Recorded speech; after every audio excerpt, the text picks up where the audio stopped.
So in the last class, we stopped at calculating the moments and the torsional stiffness for open and a closed section, and then the comparison was that the closed sections are almost 300 times more stiff in torsion as compared to open section. So we will just do a short exercise in which we are comparing the shear stress in the cross section in both open and closed. So for the closed section, we know that 2AF is equal to H11 kappa 1. This is for the closed section. So the torsional stiffness would also be for the closed section. And then the maximum shear stress would be written as M1 over 2AT, where if you recall, area is of the section which is enclosed by the closed section thin wall beam, right? And in case of an open section,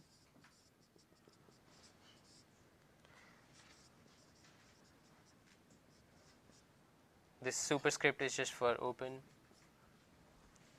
so it will be equal to 2G kappa 1 T over 2, and it's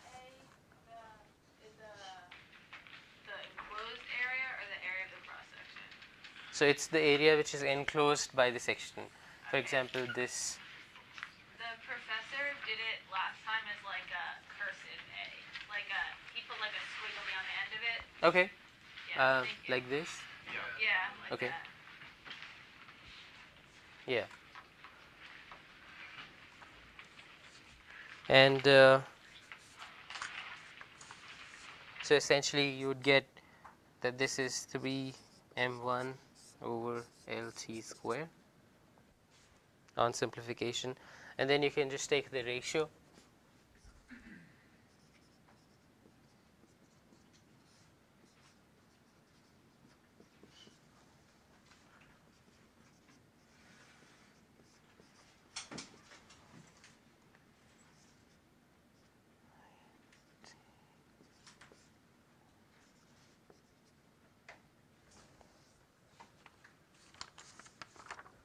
So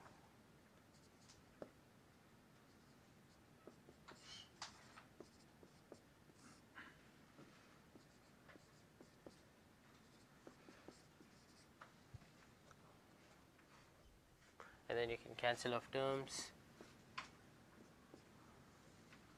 So essentially you'll get 3R over T. R is this distance and T is the thickness. Right. So for the same ratio which we took for the comparison of stiffnesses, that the thickness is almost 10 times less as compared to the radius.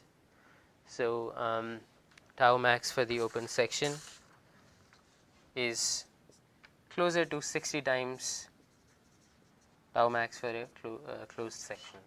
So it means the shear stresses which are coming in open section are almost 60 times more than the shear stresses in a closed section.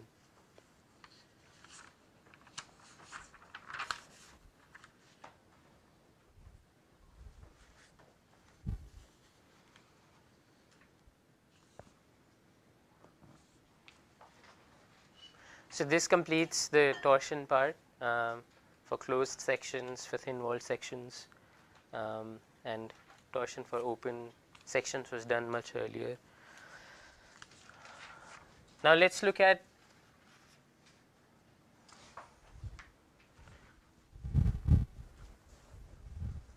What is the L again? L is the length of the curve. Okay, so like the circumference. Yeah. So where did you get the 2 pi at the bottom? So At the top you change the area of it. yeah, so pi r H squared. you have to substitute the values for if you cancel out the M1s, where do you? Let me see. Yeah. You cancel the M1s. So T, but at the bottom, where's the pi r?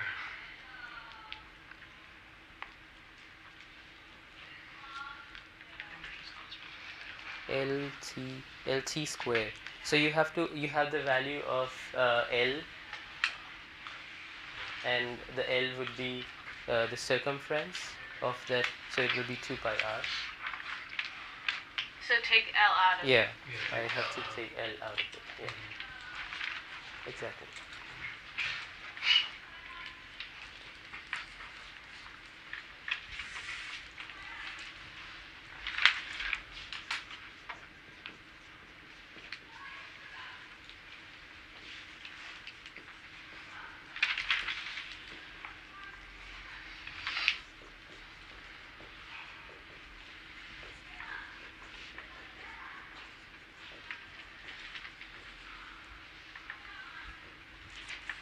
Okay, so let's look at the bending and sharing of the thin wall beams, and what are the stress flows which we can find out in when the shear force is applied on a beam which is made of a thin wall section.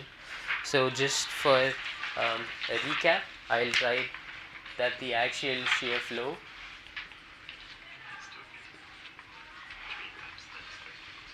is defined as n of x comma s, where x is the length coordinate and s is the coordinate in the cross section along the curve, and it will be sigma 1 x comma s t s, where t s is the thickness as the s coordinate varies.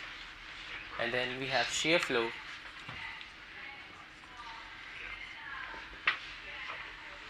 which is I'm sorry. Sorry for bothering again for the previous formulas, but is there random 2 that was not canceling and we cancel it? Because I mean, what you brought it makes 30, not 60. So since we had 2 2s before in the maximum shear stress over there. Because 3 times 10 is 30. right.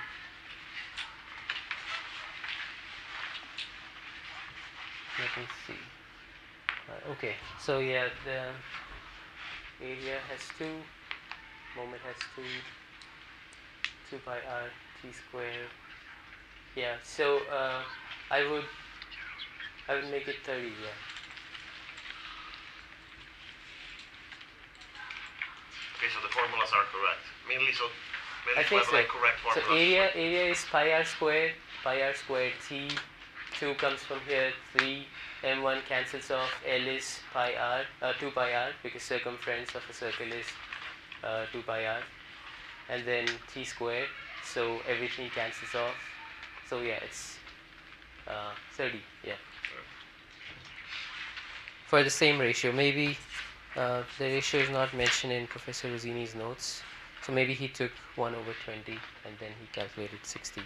So yeah, but if it's this ratio which was taken in the previous analysis, then yeah, it will be 30 times. But as this ratio changes, that could affect the shear stress results. Yeah, no, my concern was only formulas Yeah, over there was carrying like what. Yeah, I agree. Yeah. So this is perfect. Yeah.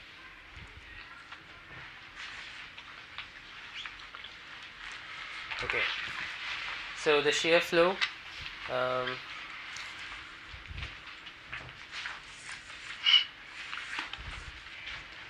Was defined as f of x comma s, which takes the shear stress along the curve x comma s.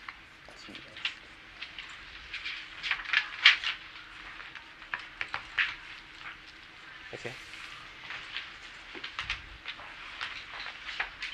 And we also have the equilibrium equation,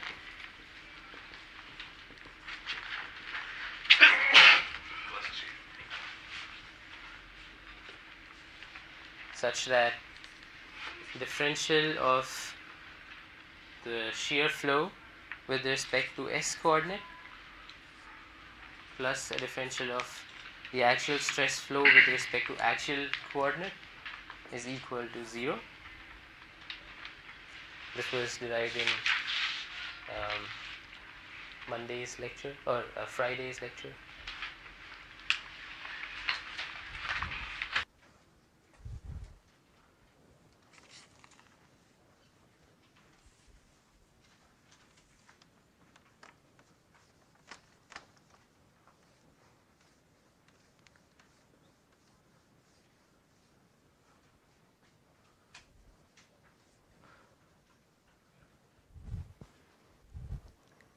So, if we have to evaluate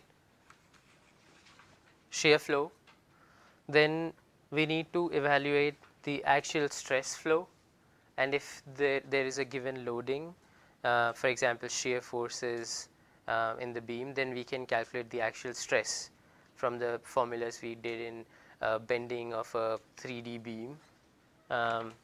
So if you recall, sigma 1 x comma s is essentially E times n1 x1 over capital S. So these two s are different, plus m2 x1 over h22 x3 minus m3 x1 over h33 x2.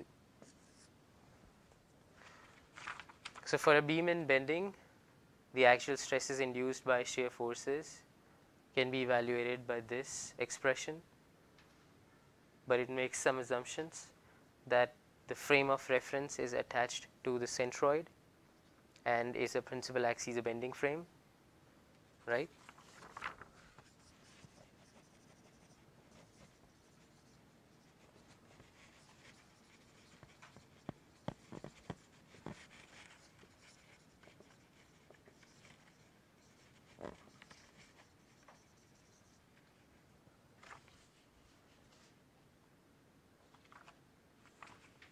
That's why we don't have any H23 term, right? Because we may or may not find symmetry in the cross section when it comes to thin wall beam sections. So now if we have the axial stresses, then we can calculate the axial stress flows by multiplying it with thickness. Do we have to decompose like x3 and x2 into s? That would be done later on, yeah. So x3 and x2 are cross-sectional coordinates, and as we go along the curve to calculate shear flow, they will change. Yeah. So we have to put those coordinate values, and it's simpler sometimes in terms of just convert x2 and x3 in terms of s. So yeah, we will have to transform them into s. So it'll be like a mapping. Yeah, Okay. exactly. So we have the actual stress flow as n x comma s E T s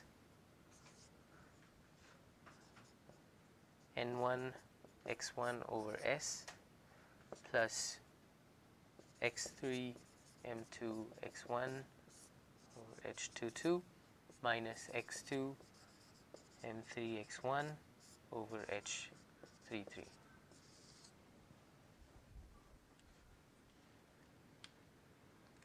Now from the equilibrium equation we can write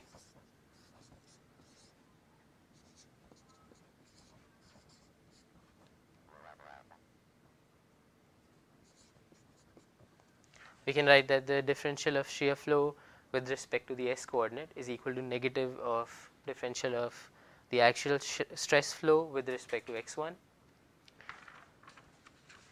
So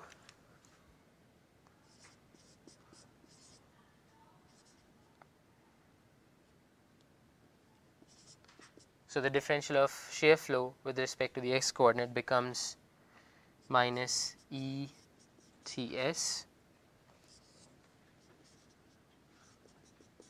n1 x1 over s plus x3 m2 over h22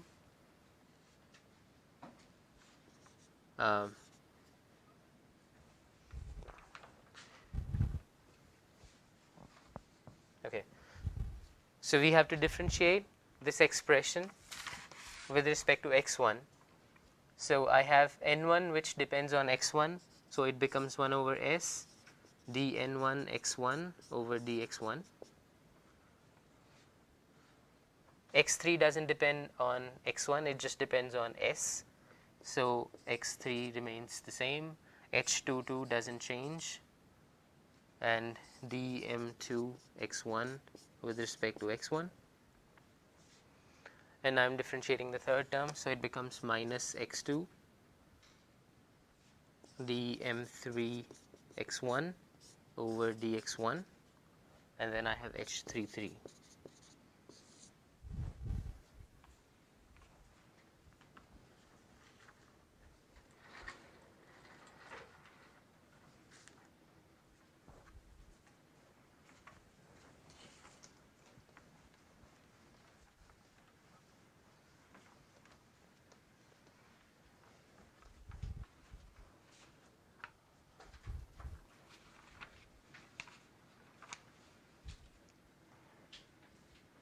Okay, so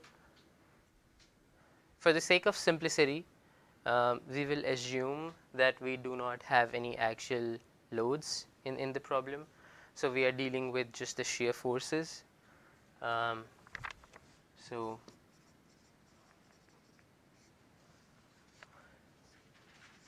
we assume that there are no actually distributed loads in the problem, means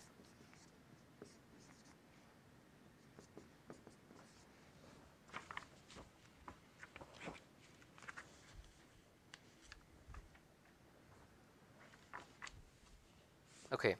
And also if you recall, dm2 over dx1 is equal to v3 x1, and dm3 over dx1 is equal to minus v2 x1. This is from the equilibrium.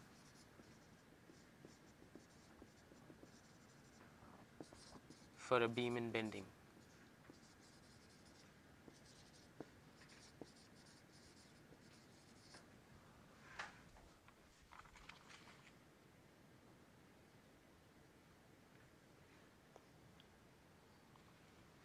I would encourage you to go at home and derive this, figure out why the signs are different.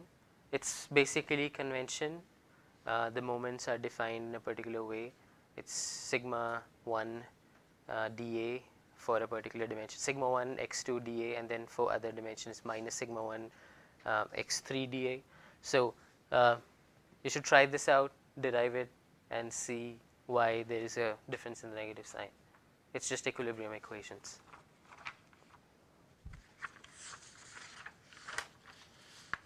Okay, so if we make these simplifications and obtain our expression for the shear flow again, so this becomes minus ETS x3 over h22 v3 plus x2 v2 over h33.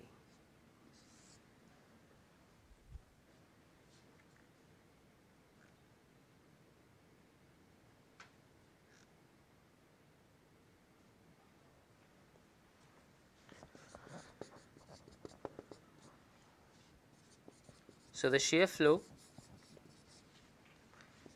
is associated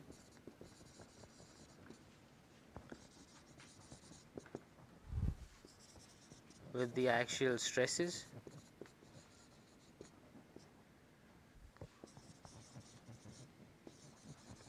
due to bending.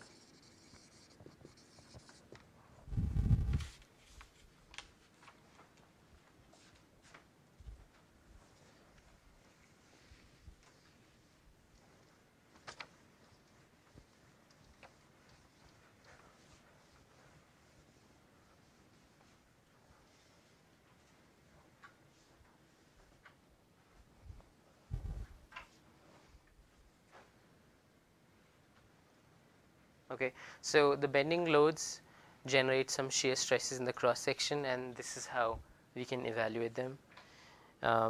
And to further evaluate the shear stress, so this expression is still a differential of ds, so we have to integrate it over the domain.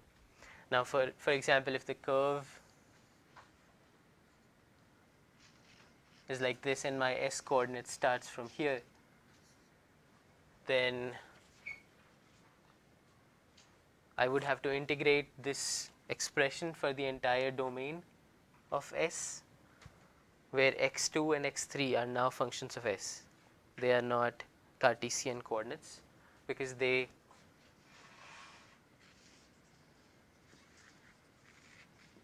so let's assume that this is centroidal reference frame, which is at principal axis of bending. So I2 and I3 are aligned with the principal axis of bending, and then as you can see, when S moves along the curve, x2 and x3 change, so they do not remain constants, or they do not have a particular value of a line. But it may be simpler to calculate x2 and x3 if you have a simple cross section, like a C section for example. Then your x2 and x3 vary with S, but it's fairly easy to calculate. So now we obtain the shear flow by integrating this equation from 0 to S E Ts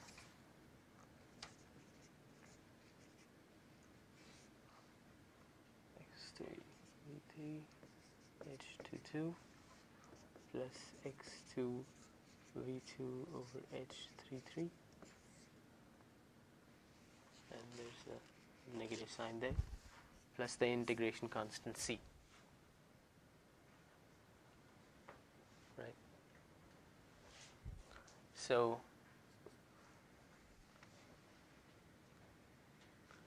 x3 depends on S. There is a ds. Okay. x3 and x2 depend on S. T depend on S, but V3 H22 they do not depend on S, right? So they can be outside the integral. So it becomes E3 of S x3 ds V3 over H22, because V3 depends on x1, not on S.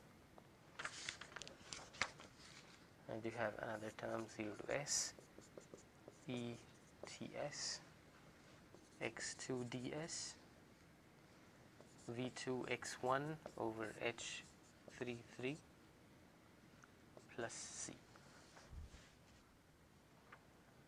So this entire integral is split into two parts, and then this integral is referred to as Q2, not the entire integral though. So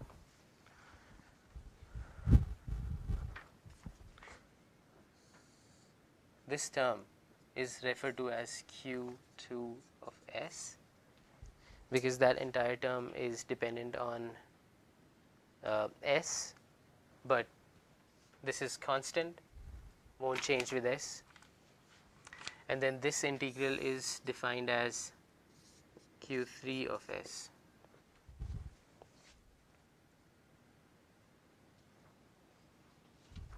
And C is the integration constant.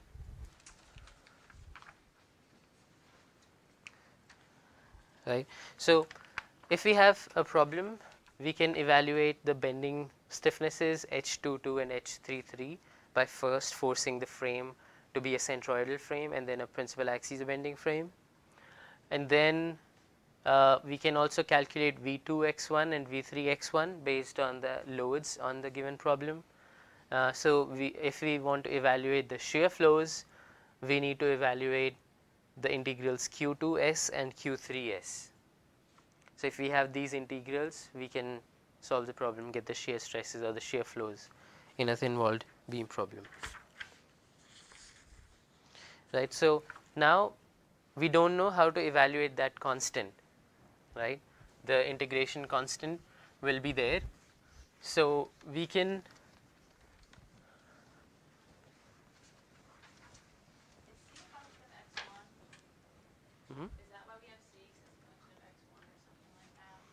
it can be a function of x1 or it can be just a constant. Yeah, the integration is with respect to s, so c can be a function of x1 or just can be a constant.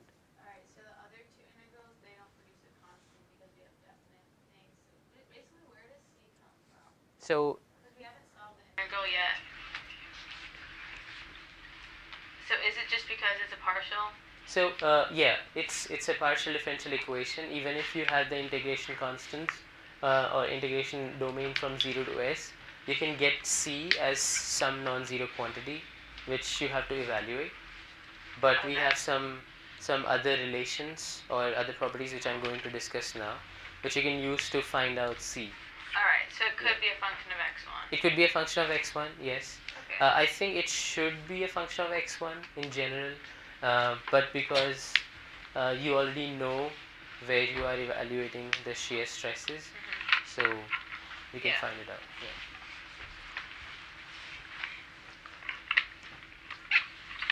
I guess as another question, what is Q in this case? Q is just a mathematical quantity. We are clubbing some terms so that we don't get confused. And that is different from the applied moment on the beam. Yes, it's not an applied moment. Yeah, it's not that. It's Q2, a function of s, which is just this integral. Okay. Yeah.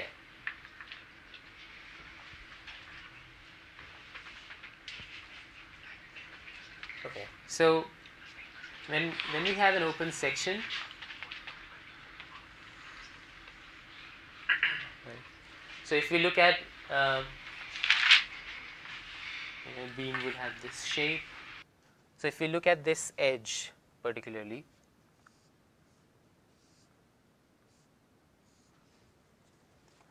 so the stresses at this location or on this edge are 0 because it's a free edge,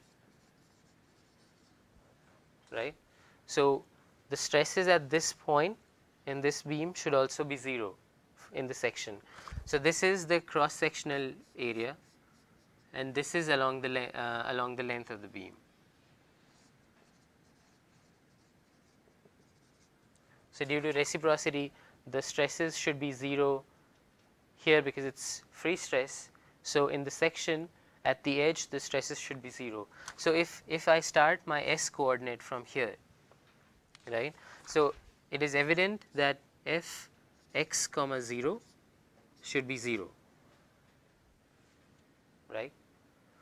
If my s coordinate starts from the edge, then the stresses, the shear stress should be 0 due to reciprocity of the free edge. So if I substitute my value back here when my s is 0, this expression should go to 0. So we have a condition there to evaluate the integration constant. Okay.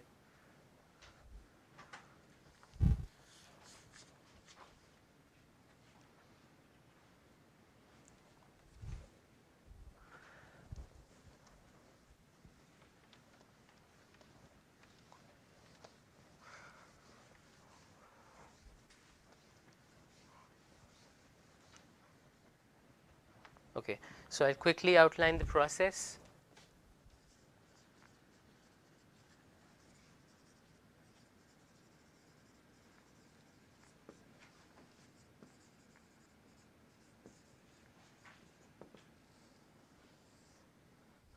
So first,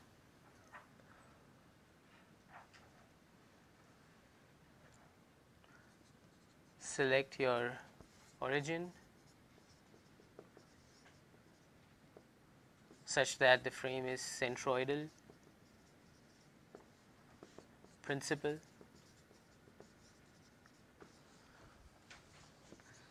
Then calculate H22 and H33 for this section.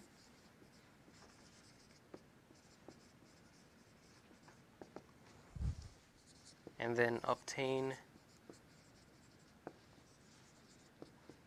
the integrals Q2 of S and Q3 of S.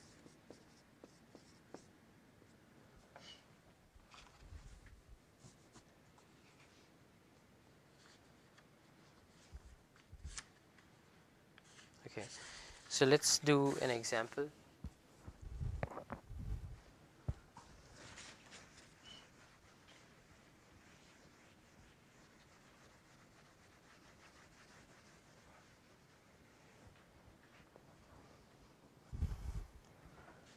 We have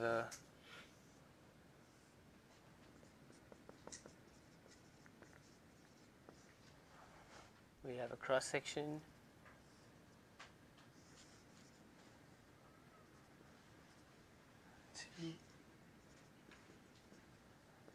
I'm marking star for the centroidal principal axis bending frames. Now the dimensions are such that this height is h. So the centroid will be at h over 2 because it's symmetric.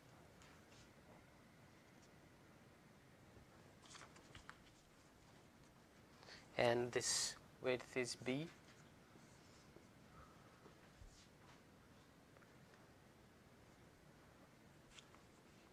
Okay. So in any thin wall beam problem, if I have multiple segments such as this in C section, I have the freedom to choose my S coordinates direction. So I can choose S1 in this direction.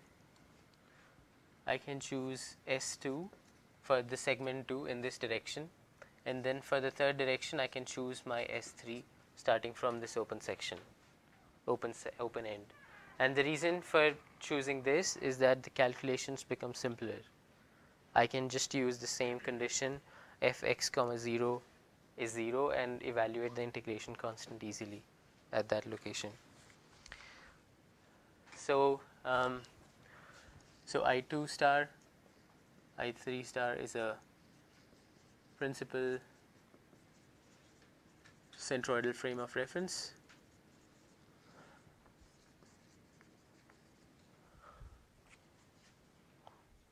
Okay. And let's say that V2 is 0. So we have a non-zero V3.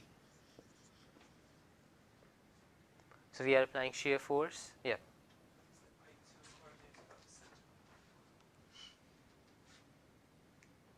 I2 coordinate of the centroid is, let's say this distance is d. So is b over 2 plus h over b.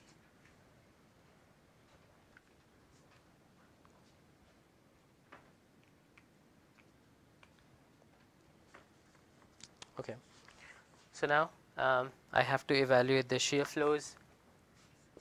So the shear flow is written as C minus Q2 of S V3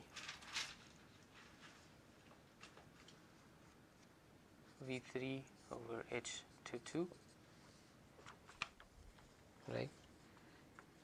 So for this section, if we have to calculate H22, that becomes E times 2 1 over 12 BT cube plus BT H over 2 square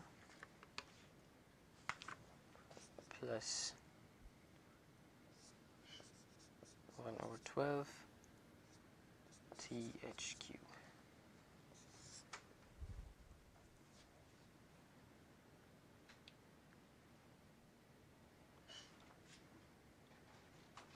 So this T cube is going to be very small.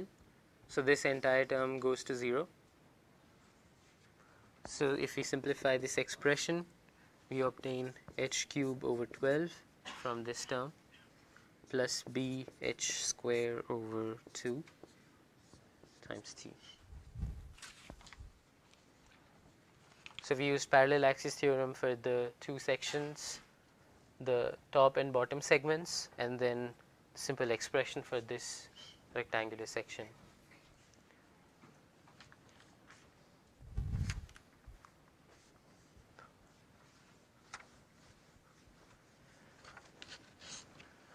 Now let's look at the segment 1.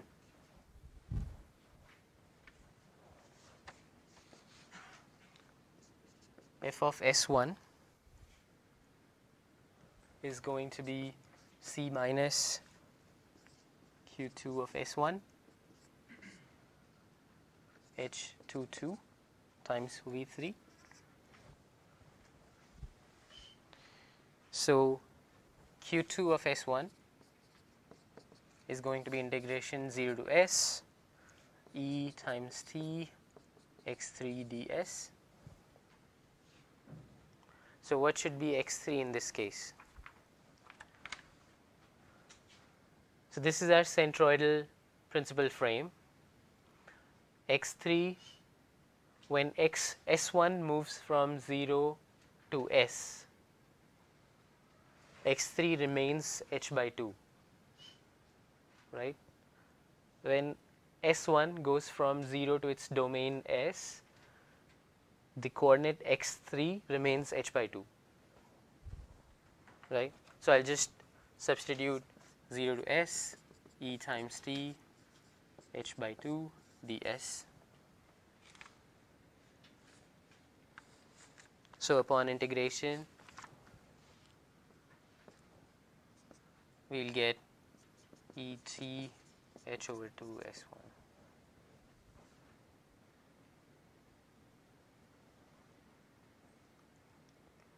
So it's very important that we evaluate the values of x2 and x3 correctly for the calculation of integration constants. So in this problem we do not have v2, so we only need values of x3. We have only non-zero v3, and then as s coordinate moves from its domain 0 to S1, we can calculate what's x3, and that's h by 2 for the top, the first segment.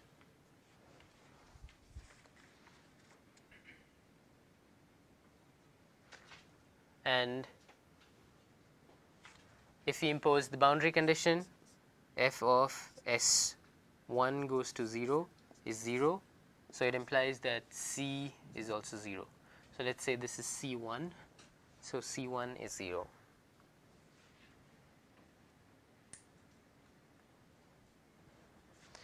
So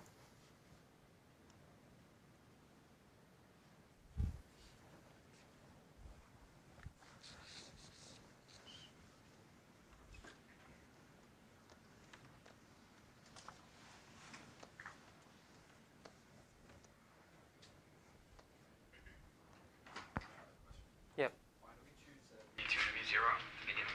this is the problem. Okay. we'll Like, just give it. yeah, just Okay. it's given. It's for simplification. We are trying to see what values x3 takes Okay. along S. So we took v2 0. So now the second segment, which is easier to calculate, is this one. So let's find out f of S3 when I know that f of S3 is equal to 0 is also 0, because it's an open end here. So f of S3 can also be written as C3 minus Q2 S3 over H22 V3, right? So this gives C3 is 0, and now I have to evaluate Q2 of S3, which is equal to integration 0 to S3 E T x3 ds. So what will be x3 here when S3 goes from 0 to S3 or the entire domain 0 to B? Yeah. So it will be 0 to S3 E times T negative H over 2 ds.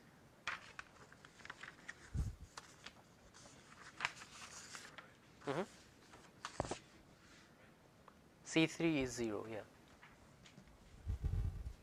Because we have an open edge here, so because of reciprocity, this entire term goes to 0 at 0. So this will be 0, but this won't. So C3 goes to 0. Okay. So we have this becomes minus ET H over 2 S3. Right.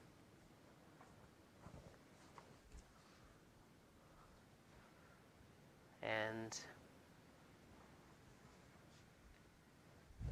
let me keep it. Okay. Yeah. Just take this off.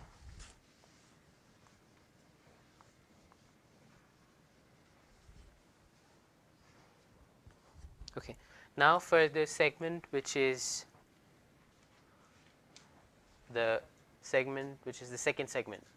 So we are looking at this vertical section of the thin wall beam section. So okay, so we don't have any free edge. Neither we have a free edge here, nor we have a free edge here, right? So, but again, we have the same condition. For example, if we zoom this out and try to draw it here, we have an edge like this, right? So if we calculate the shear flow or the shear stress in this segment at this location, for example, this is my 1 and this is my 2, I have the shear stress here in this segment evaluated using the expression which we calculated here for the first segment. Then I can say that my shear stress in the segment 2 at that location when S2 is 0 should be the same, right? Because of reciprocity.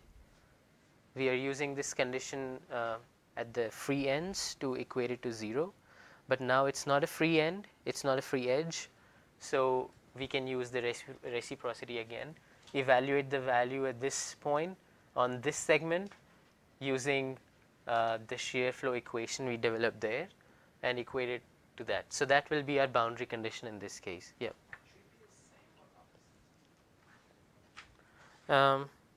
It should be the same, but let's look at it.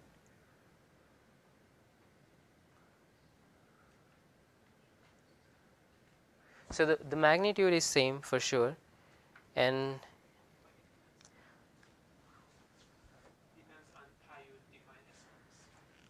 true. Yeah, like if S1 is negative or it's positive. So at top it should be the same, at the bottom it should be the opposite. Yeah. Okay. What did you say? But let me think one more time. I'm slow. Yes, exactly. So the values will change based on the S coordinate, and generally the shear flow keeps going because the shear stress has nowhere to flow. So it will be, yeah, it will be same. And Always? Mhm. It's always the same? if you are considering the direction of this S2 such that it goes away from that edge, then it will be the same. Okay. Yeah. But if it's converging into that section, then your conditions will change.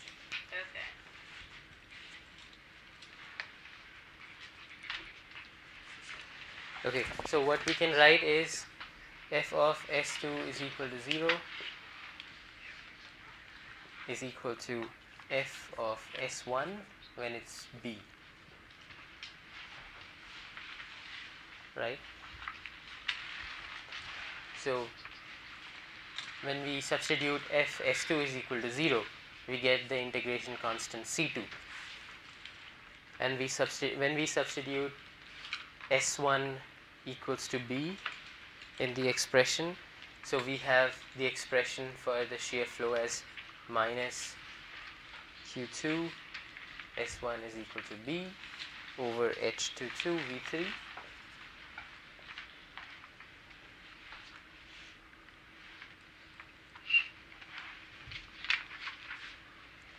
So it becomes minus ETBH over 2H22 V3. So we have a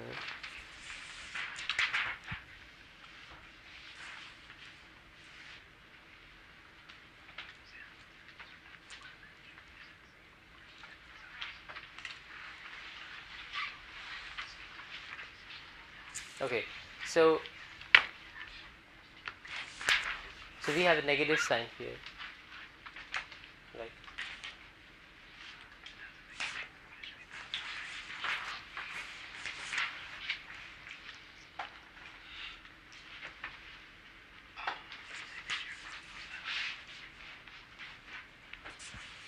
Okay.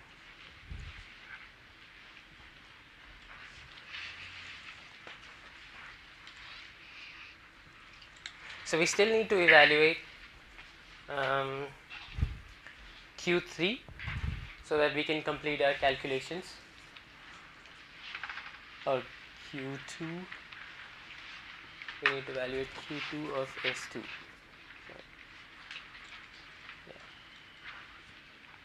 So we need to evaluate Q2 of S2 so that we can complete our calculations for the shear flow.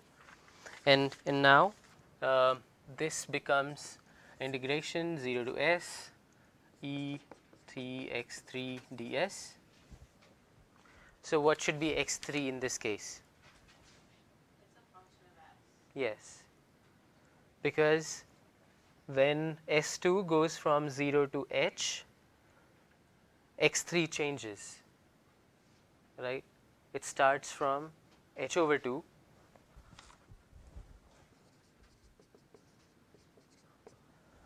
and then it reduces, right, as we go on with the coordinate S2, right? So as we move down, increase S2, x3 reduces, and because it's straight vertical down, then it becomes H by 2 minus S2, right? So we'll just substitute the value there, ET H by 2 minus S2 ds. So when we integrate, it becomes ET HS over 2 minus S2 square over 2, and the limits are for S2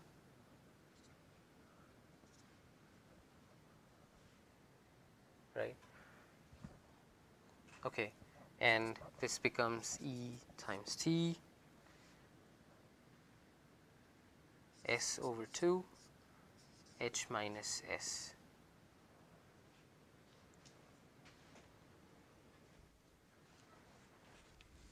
So we evaluated C2 already here, and we evaluated Q2 of S2 here. So we can complete the expression for FS2 to be minus ETBH V3 over 2H22 minus Q2 of S2 over H22 V3, and the Q2 value is calculated here. Right, so we have shear flows calculated in all the three directions.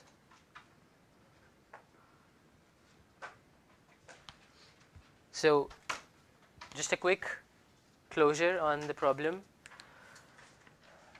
This Q2 value is negative and there is a negative sign outside in the expression.